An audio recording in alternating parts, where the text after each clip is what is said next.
Hi everyone, my name is Todd Mosetter. I'm an executive coach and vice president here at Building Champions. And I'd like to take a moment to say thank you for watching the latest video in our virtual coaching tip series. If you like what you see, please hit that like button below and think about subscribing so you never miss an update. And think through who could benefit from this video, share it with them. This is one that many of us could do a better job with. So today, I'd love to talk to you about the fatal attribution error. It's a very common cognitive bias, which means it affects both how we think and feel about other people, often without us even realizing it in the moment. So how about an example? If you find yourself driving and someone cuts you off, it's easy to think about the fact that they may be rude or disrespectful. But when we cut someone off, too often we think about the situation. We were in a hurry or we didn't see the other person. How about an example from work? If a coworker is late again with a project, too often we might think that they are bad at managing their time, or maybe they aren't working hard enough.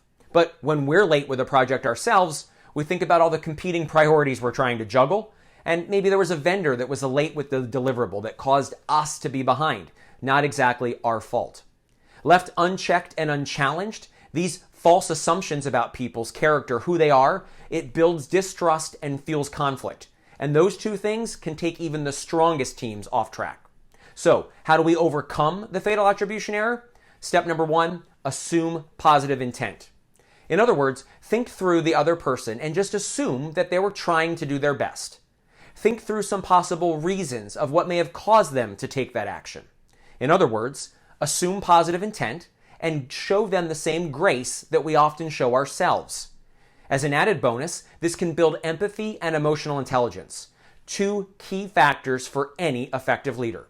So the next time you find yourself falling prey to the fatal attribution error, pause and flip the script.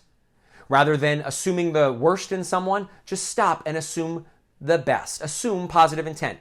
This shift in perspective can make a huge impact in both how we connect with and care for those around us. Until next time, we'll see you back here for the next virtual coaching tip.